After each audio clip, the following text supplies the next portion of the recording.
noite, boa noite. Tem muita gente viajando, né? Tem gente que também, a gente pode até orar. A Bruna está no hospital, né? A Mano Henry passou mal, o Arthur está lá com ela. A família toda da Dilma também está em viagem. E às vezes nesse tempo de chuva, né? A gente também fica um pouco apreensivo, está pegando serra. Então é bom a gente sempre orar pelas pessoas aqui da igreja que estão viajando, a gente que está doente, a gente que não está legal, né? Então antes assim até da gente ler o texto, de trazer a reflexão, eu queria orar pelas pessoas da nossa igreja que estão em viagem, foram curtir uma praia, alguma galera já voltou, mas ainda tem muita gente viajando. Então a gente pedir para que Deus traga todo esse pessoal de volta, né? Que seja um tempo de descanso para eles lá, que eles possam retornar bem. Então eu quero orar. E orar também pela Bruna, né? Tem notícias assim, última notícia, último boletim médico da Bruna. A Bruna teve uma reação muito alérgica, eu falei com ela, e ela estourou de urticária pro corpo, ficou bem inchada, né? A mãe falou para mim que a orelha dela ficou igual a do Vanderlei, né? Do lutador do UFC, né? Com aquele couve-flor. Vamos orar então pela Bruna e orar pelos nossos irmãos que estão viajando. Sr. Carlos, vem cá. Orar pelos nossos irmãos que estão em viagem, orar pela Bruna também. Você é o vingador, né? Certo. Então a oração vai ser forte. Isso aí. Pai, Senhor Deus, pedimos agora, Pai, nesse momento, atenção especial pela vida da Bruna, essa dificuldade que está passando agora nesse momento, essa enfermidade, para que o Senhor possa alcançar com a tua misericórdia, com a tua graça, todos aqueles também que estão viajando, que o Senhor os traga em paz, sob a tua proteção, para que livre de acidentes, de momentos ruins, de qualquer situação indesejada durante esse percurso, Pai. Esperamos mais ainda, Senhor, por esse momento também que estamos passando no nosso país, em especial na nossa cidade, Sim, que o Senhor tenha misericórdia, que o Senhor coloque a ordem nessa nossa nação. Amém. E que tudo venha prevalecer a ordem e o progresso, como diz a nossa bandeira, que seja de acordo com a tua vontade, Pai.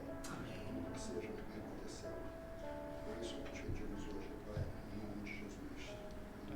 Amém. Obrigado, Sr. Carlos. Amém. A gente não está em nenhuma série ainda de reflexão, né? A gente vai possivelmente entrar isso em fevereiro. Então, eu estou trazendo algumas reflexões mais livres assim, de uma série. Então, hoje, eu quero convidar você a abrir a sua Bíblia em Josué. Josué é o 6º livro da Bíblia. Primeiro livro, Gênesis, e vem contando aí 6 livros, você vai chegar em Josué. Agora acho que você tem que sentar lá do lado do seu marido, hein?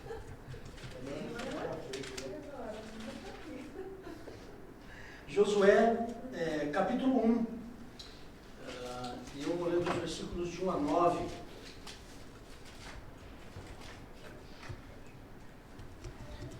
Josué, capítulo 1, de 1 a 9.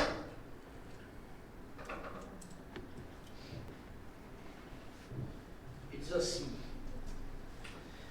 depois da morte de Moisés, servo do Senhor, este falou a Josué, filho de Nun, auxiliar de Moisés: meu servo Moisés está morto. Prepara-te agora, atravessa esse Jordão, tu e todo esse povo, para a terra que estou dando aos israelitas. Como disse a Moisés, eu já vos dei todo lugar que pisardes com a sola do pé.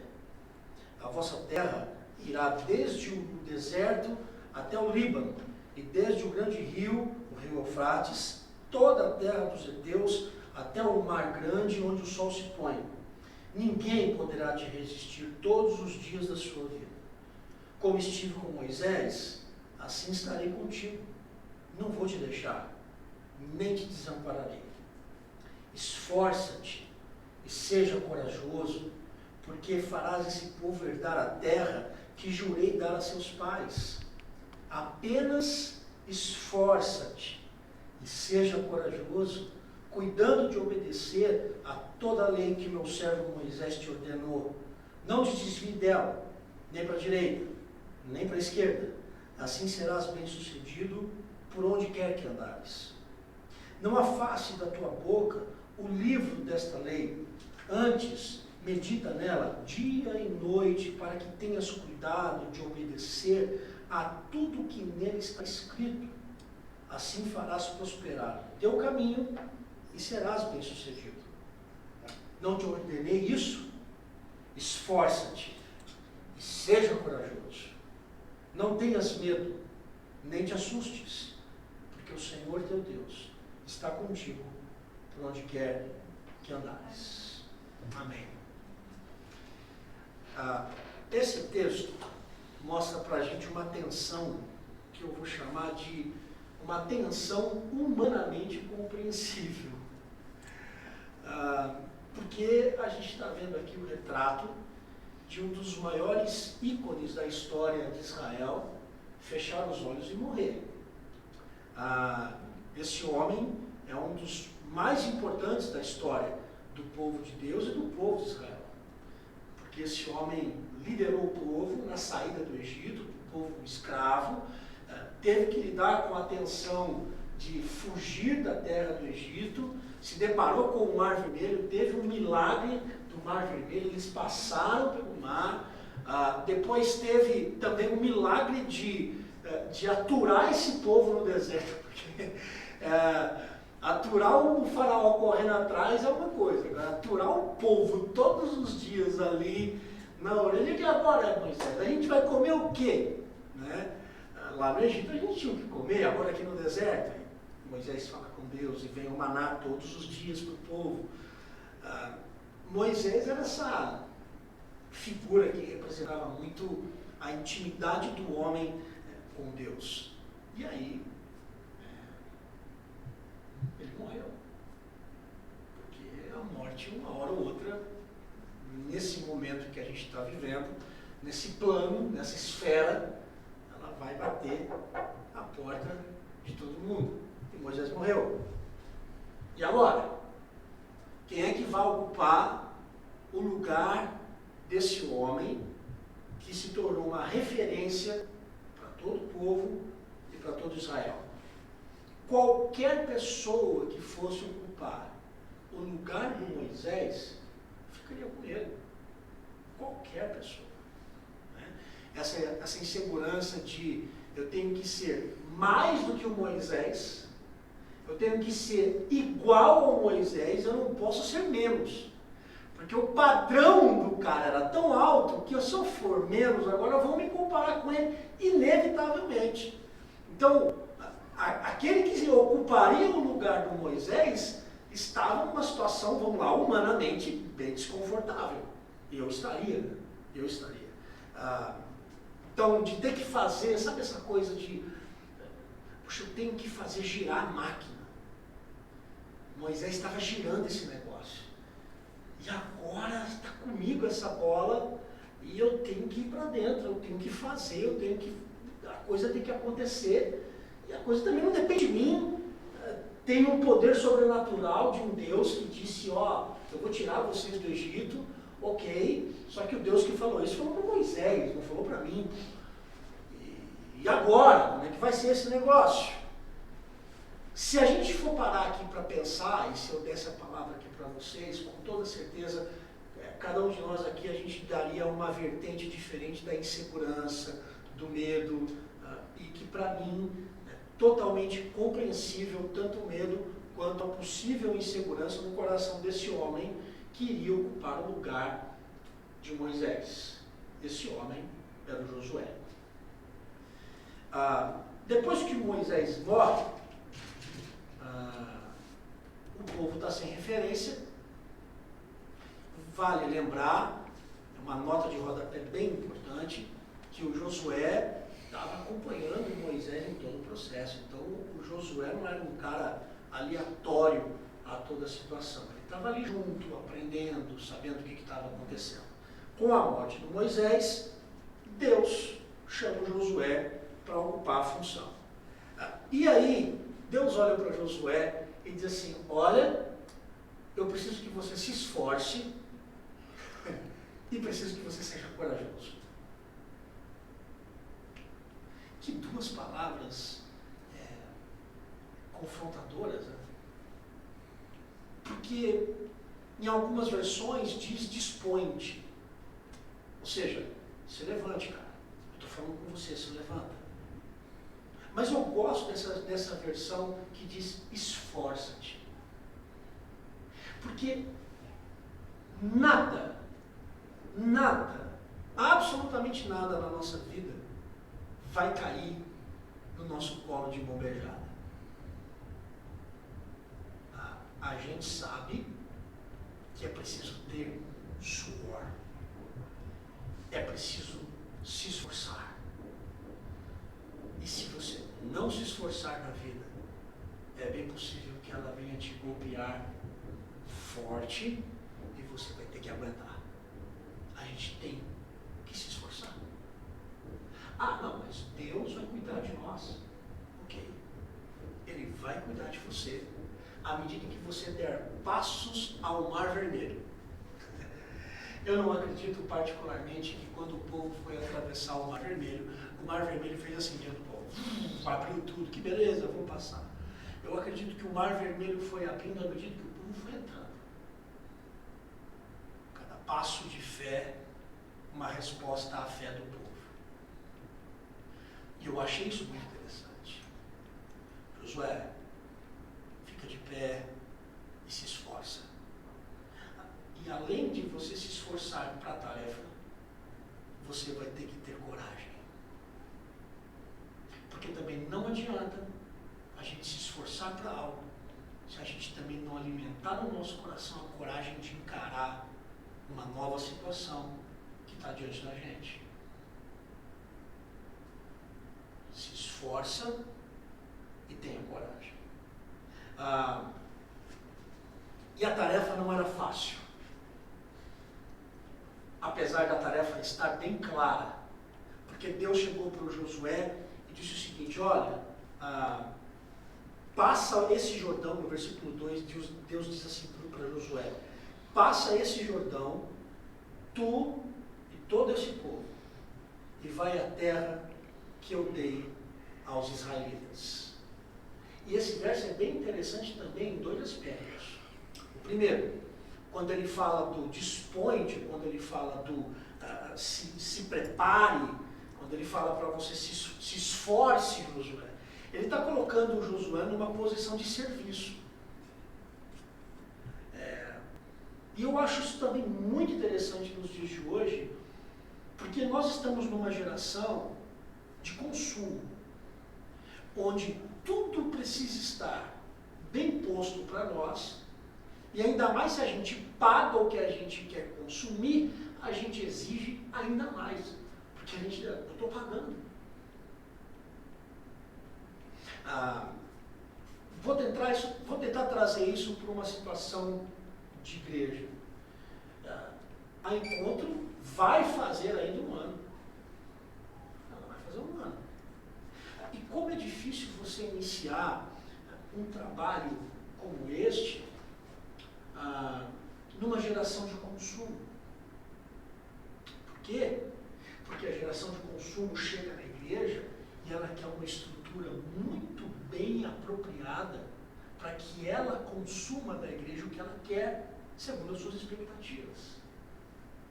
Ora, uma igreja nova, que começou do zero, e que não tem uma estrutura para criança, que não tem uma estrutura para adolescente, jovem, uma mega estrutura, quem quer consumir acaba demandando, porque o mercado religioso hoje virou um grande self-service. Nós estamos numa geração que quer consumir, e são poucas as pessoas que ouvem o eco de Deus falando para o Josué assim próprio, dizendo assim, ei, levanta e vá se esforçar, levanta e vai construir alguma coisa, levanta e constrói comigo e com as pessoas algo novo.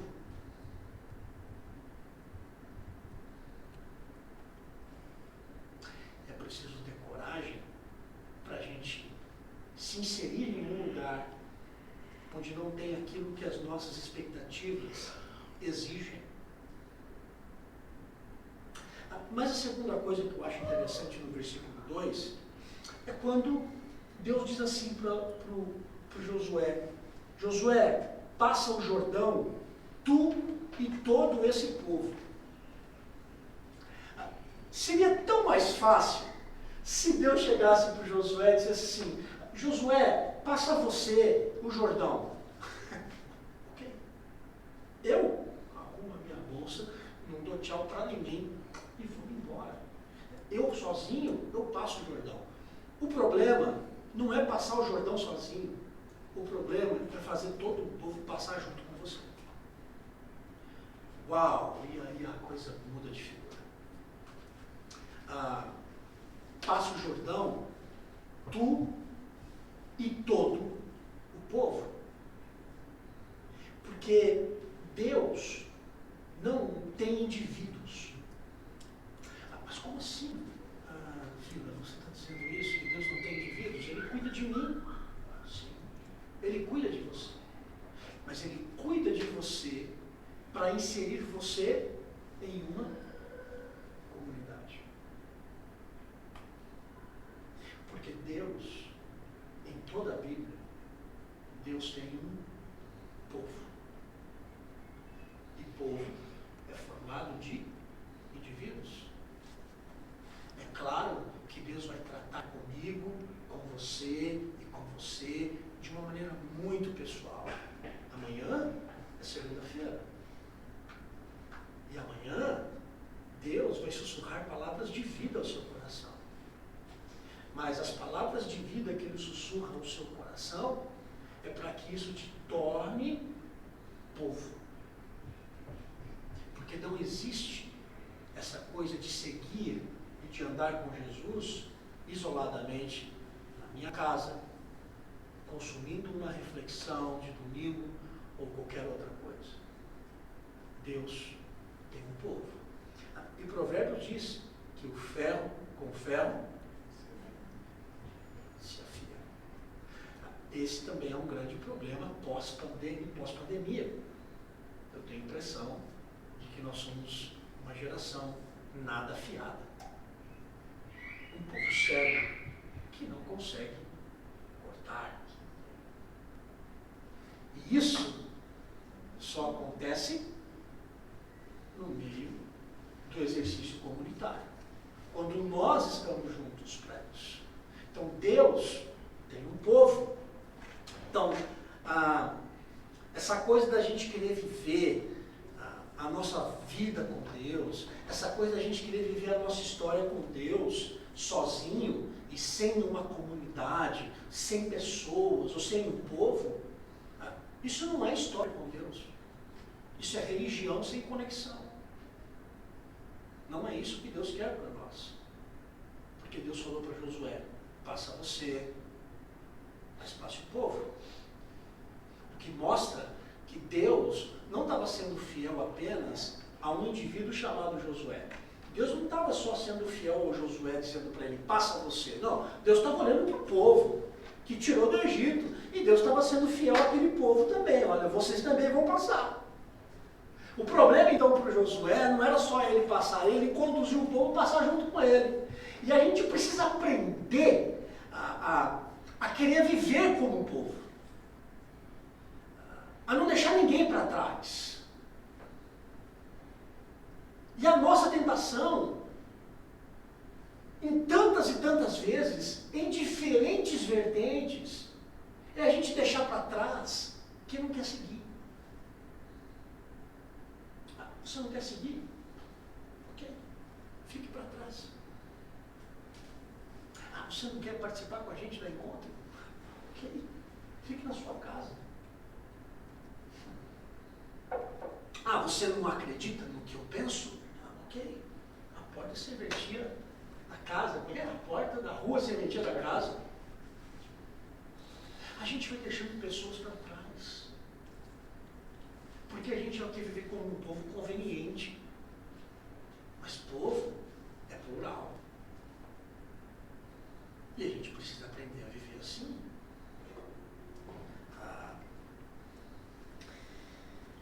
Mas durante todo o texto que eu li, eu não sei se você percebeu, ele repete 3 vezes no texto a mesma expressão.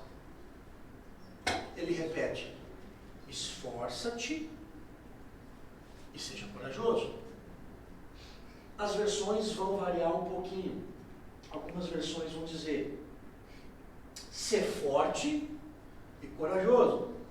Ou esforça-te e seja corajoso. Mas essa variante não altera tanto a importância da lição. O que eu acho interessante no texto é que ele repete 3 vezes a mesma expressão. E ele repete 3 vezes a mesma expressão, usando as expressões em contextos diferentes. E eu quero convidar você a se esforçar para 2023. Fazer o que você pode fazer. Mas eu preciso que você também seja corajoso e corajosa para encarar esse ano. Eu não sei o que tem na mochila, nessa mochila chamada 2023. Eu rogo a Deus que na minha e na sua tenham muitas bênçãos. Mas a terra que a gente vive é uma terra de abrolhos e espinhos. À medida em que a gente puxa bênção, também vem tribulação. À medida que a gente puxa bênção, vem luta. À medida que a gente puxa alegria, também pode vir tristeza. Ao mesmo tempo que a gente puxa vida, pode vir luto. A gente não sabe o que é que tem dentro dessa mochila. Mas o que eu quero desafiar você hoje é que você derrame o seu suor de esforço naquilo que você pode fazer. E que você tenha coragem. Coragem para colocar a mão dentro dessa mochila e viver. Por quê? Porque você não está sozinho nesse negócio. E eu quero trazer esse desafio para você, pensando nos 3 contextos em que essa expressão é usada. Primeiro, Deus fala para ele ser forte e corajoso para fazer o que precisa ser feito. Fazer o que precisa fazer. O que é que o Josué tinha que fazer? Entrar na terra. O Josué tinha que atravessar o Jordão, ele, junto com o povo, e entrar na terra. Isso que ele precisa fazer. Bom, então, para essa primeira coisa, você tem que se esforçar, meu caro, e você vai ter que ter coragem. Mas vamos lá. Alguém pode me chamar de injusto. Por quê? Porque Deus falou com Josué assim como eu estou falando com você. E eu confesso que 44 anos de vida, eu sei que não parece, viu, seu Carlos? 25 anos, parece. 30, tá bom. Nos meus 44 anos de vida, eu nunca ouvi Deus chegar em mim com voz altível e dizendo assim: Vila, está na hora de fazer isso. Há uma diferença do Josué para nós, né? Porque o Josué ouviu. E ele sabia o que tinha que fazer. Aí eu faço uma pergunta bem difícil para você. A pergunta é: você sabe o que você precisa fazer?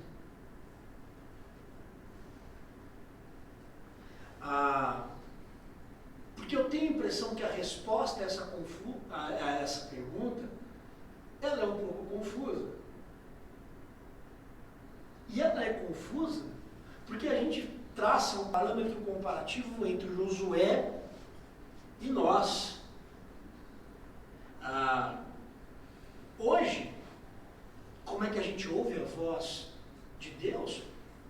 De várias maneiras. Você ouve a voz de Deus quando você começa a ler a Bíblia.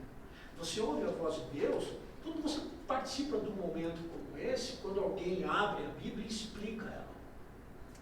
Você ouve a voz de Deus quando numa cafeteria você está com seu amigo e você começa a falar sobre a sua vida e algo inesperado acontece nessa conversa e que você sente uma paz na sua alma. Você ouve a voz de Deus em vários lugares. Veja, deixa eu pegar o exemplo da Bíblia. A Bíblia não vai dizer para você com quem você deve casar. Qual o nome da pessoa com quem você deve casar.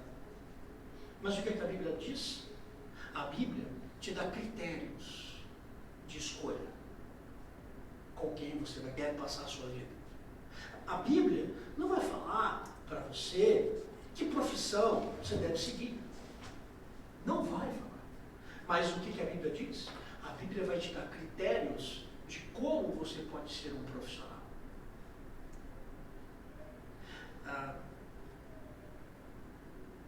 Está na hora da gente saber que algumas decisões cabem a nós em oração, em esforço e em coragem. Porque se você quer tomar alguma decisão e fica só orando e não dá passo nenhum, está na hora de você fazer alguma coisa.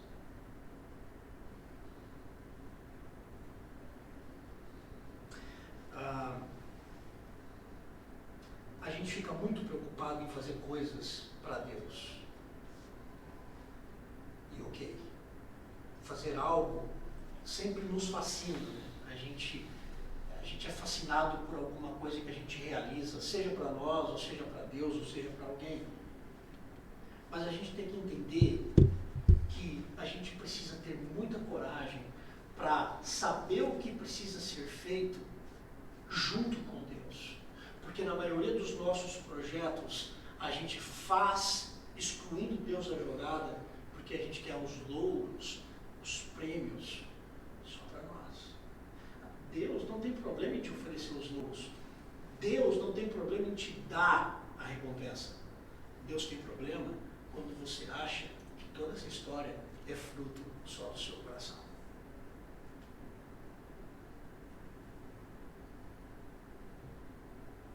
O que você quer fazer? E tem outra coisa, você tem que querer aquilo que você quer fazer. Não é o querer do outro para você, é o que você quer para a sua vida a partir desse ano. Exige esforço e coragem para você ouvir de Deus o que é que Ele acha dessa história toda. Uma boa pergunta para você fazer no início desse ano é, depois de você ter feito a sua listinha de projetos para 2023, você chegar para Deus e dizer assim: e aí Deus, o que é que você acha dessa listinha?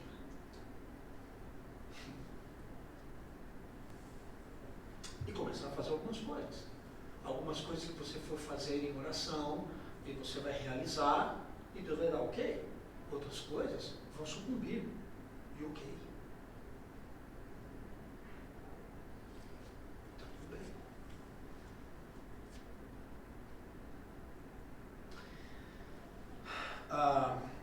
A segunda expressão que ele usa, de ser forte e corajoso, no segundo contexto, ele aplica em ser forte e ser obediente para obedecer a palavra de Deus. Ele fala, olha, você tem que ser forte e ser obediente, ser forte e corajoso para obedecer as palavras que estão no livro. E eu acho isso muito interessante. Porque em uma outra tradução, ela traz assim: seja forte e muito corajoso. Eu acho isso muito legal. Porque para a gente viver no mundo de hoje, empreender, derramar o nosso suor e ter coragem para realizar as coisas, mas realizar obedecendo a palavra de Deus, porque é muito fácil a gente querer realizar as coisas e fechar a palavra de Deus assim, porque o meu óculos, o meu guia sou eu mesmo. Isso é uma coisa. você dizer assim, bom, eu vou viver no mundo, mas o meu óculos, o meu guia é a palavra do Senhor. Então, se eu vou fazer alguma coisa que está contrária a isso aqui, opa, você precisa ter muita coragem. Muita coragem. Para fazer algo em 2023 e dizer, eu vou fazer se estiver em acordo com aquilo que Deus quer.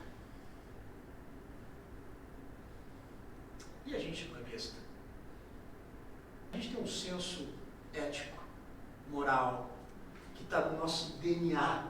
A gente sabe o que seria legal e o que não seria legal.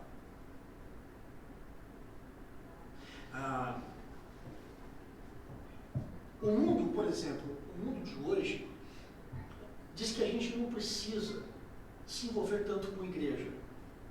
A gente não precisa se envolver tanto com as pessoas.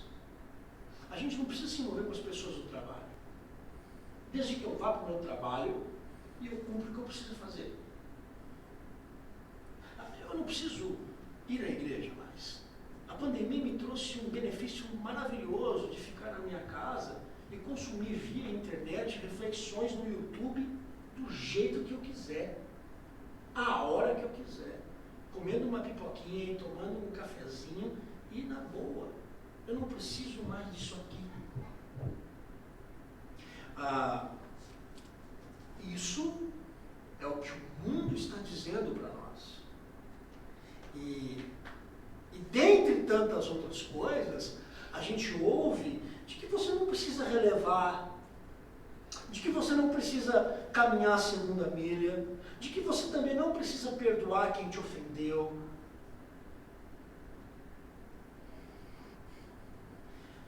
E o resultado disso é que a gente encontra inúmeras pessoas doentes, sozinhas, angustiadas, depressivas, sem fé, sem acreditar em absolutamente mais no discurso que a igreja tem para dar.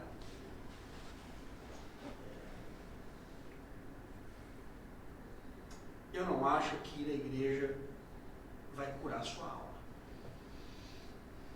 Eu não acho. Ainda que a igreja faça parte do processo. Ela não é um fim em si mesmo para curar você. Ela é parte de um processo.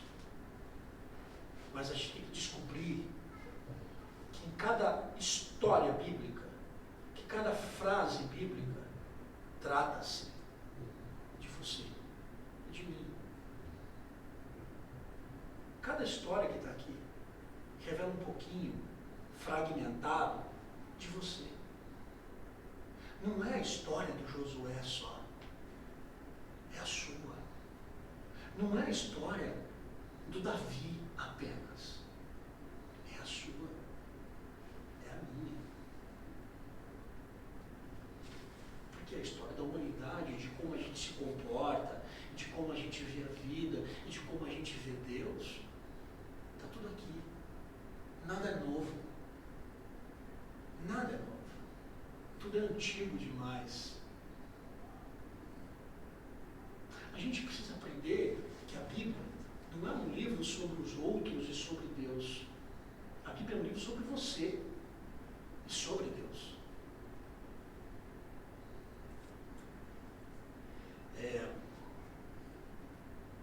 Se esse livro é um livro sobre mim, então eu preciso ter muita coragem para dizer que eu sou seguidor de Jesus, que eu amo a Deus e tomar decisões no mundo, decisões na vida que não são contrários àquilo que eu creio.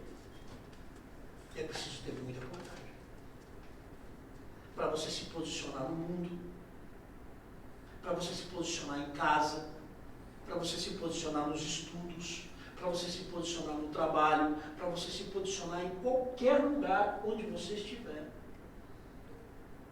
É preciso ter esforço, porque você precisa conhecer, você precisa congregar, você precisa comungar com o outro, e você também precisa ter coragem para não abrir mão. Porque vir aqui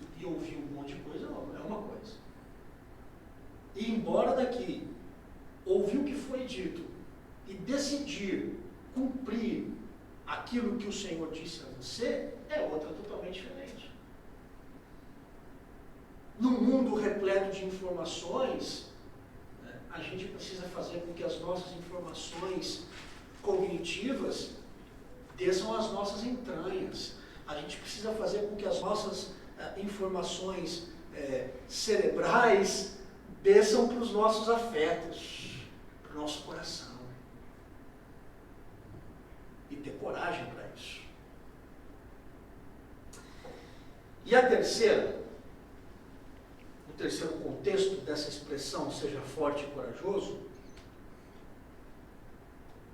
aí fica um pouco mais claro para a gente.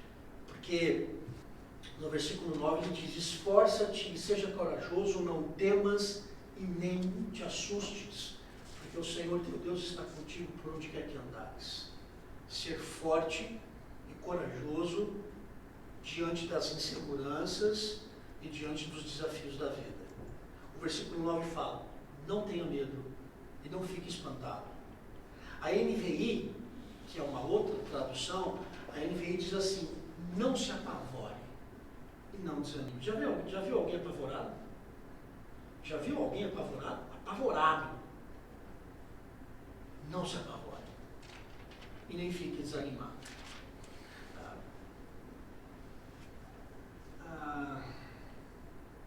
Durante a caminhada da vida, é bem possível que o medo atinja você. E quando o medo atinge a gente, em diferentes graus, em diferentes situações, a gente fica apavorado. Por quê? Porque a gente tem a impressão de que Deus se nega a falar com a nossa alma. Parece que Deus se nega a fazer alguma coisa para nos proteger do mal. Parece que Deus se nega a olhar para a nossa história e fazer alguma coisa. E a gente está olhando para o céu dizendo: ei Deus, e aí? O Senhor disse para eu ser forte e corajoso, mas eu estou morrendo de medo e estou espantado porque eu estou diante de uma situação que está me gerando não só estresse, mas que me gera também insegurança e medo. E sabe qual é o filho ou a filha do medo? O medo vai gerar em mim, você, o desânimo. Porque a gente fica tão apavorado com a situação que nós achamos que aquilo que a gente tem para enfrentar é não só irreversível, como intransponível. Então a gente corre, a gente joga tudo para o alto, deixa tudo ali, ou então a gente sabe que a gente vai encarar esse negócio e a gente vai perder a situação, porque a situação não tem como alterar. E aí nós temos a plena certeza de que nesse barquinho a gente está sozinho. Temor, espanto, pavor e desânimo. Deus olhou para Josué e Deus sabia que ele teria muitos desafios. Então ele disse a terceira vez: Moisés, ou Josué, não deixe que o medo venha tomar você. Sabe por quê? Porque quando o medo aparecer, saiba que eu estarei com você por onde quer que você esteja, onde quer que você for. E isso me faz lembrar do cão de caça de Deus. Sabe quem é o cão de caça de Deus? O cão de caça de Deus está no salmo mais conhecido da Bíblia, o Salmo 23, que diz: bondade e misericórdia certamente me seguirão todos os dias da minha vida. Bondade e misericórdia, os dois cães de caça de Deus, perseguindo a mim e a você, por onde quer que nós estejamos, seja numa planície de paz ou no vale da sombra da morte. bondade e misericórdia certamente me seguirão todos os dias da minha vida. Quando você tiver medo, eu sugiro para que você olhe para trás. Porque quando você olhar para trás, você vai ver quem está te perseguindo. E não é o diabo. Quem está te perseguindo não são as pessoas. Quem está te perseguindo não são as tribulações, as angústias. Não, quem está te perseguindo é a bondade e a misericórdia. Um cão de caça, farejador, que por onde quer que você vá, ele descobre onde você está e vai até você.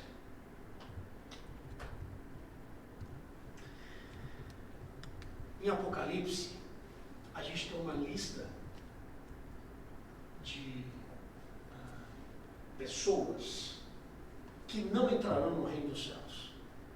Em Apocalipse 21. Forte, né? Uau! Mas tem uma lista. Em Apocalipse 21, sabe qual é o primeiro item da lista? Dos que não entrarão no reino dos céus? Os covardes. É por isso que nós precisamos, além de nos esforçar, nós precisamos ter coragem. Porque o reino dos céus não são dos covardes. Quem são os covardes? Os covardes que conhecem a palavra de Deus, mas se recusam a aplicar a palavra de Deus nas suas vidas. Os covardes que sabem aquilo que precisam fazer enquanto cristãos, mas não fazem. Os covardes que conhecem a Bíblia, mas não se submetem à palavra de Deus, que está aqui na nossa mão, está aqui pronta. Os covardes que abandonaram a Cristo pelas inúmeras lutas da vida. Jesus se fez corajoso no nosso lugar. Quando ele morreu na cruz, ele se fez corajoso por mim e por você. E ele disse para nós: tende bom ânimo, porque eu venci o mundo. E é isso que precisa acontecer comigo e com você. Sabe quando a gente era garotinho, e aí tem aquele cachorro bravo que vem assim latindo, e o nosso pai e a nossa mãe pega a gente pela mão, pega a gente no colo, e sai pra lá, e o cachorro recua, e a gente tem até coragem de ir no colo do nosso pai, no colo da mãe, a gente olhar nos olhos do cachorro também. Pois é, foi isso que Jesus fez por nós. Ele nos deu coragem de nós olharmos nos olhos de 2023 e a gente dizer o seguinte: eu vou me esforçar, e eu vou ter coragem, porque a gente encontra coragem nele. É na voz dos céus que disse para Josué: não tenha medo. É na voz dos céus que diz para mim e para você hoje: não tenha medo. Por isso, eu quero desafiar você a seguir e a não parar. Vamos orar? Vamos ficar em pé para a gente orar e a gente encerrar.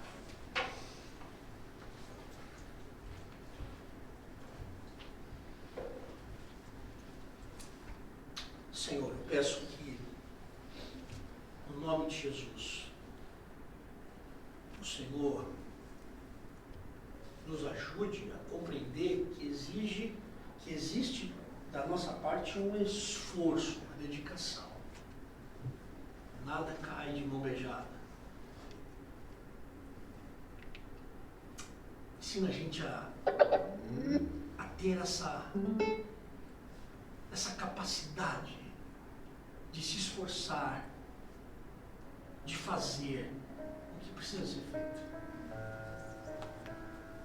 Mas eu peço que o Senhor nos dê coragem. Coragem para a gente seguir, coragem para a gente não abrir mão, coragem para a gente fazer o que precisa ser feito, coragem para a gente seguir no mundo, tendo o Senhor como o óculos, tendo o Senhor como a luz, tendo o Senhor como referencial para cada passo que a gente der em 2022. Ajuda-nos e sustenta-nos. Em nome de Jesus. Que a graça do Senhor Jesus, o amor de Deus o Pai, a comunhão e a consolação do Santo Espírito esteja sobre você, meu irmão e minha irmã.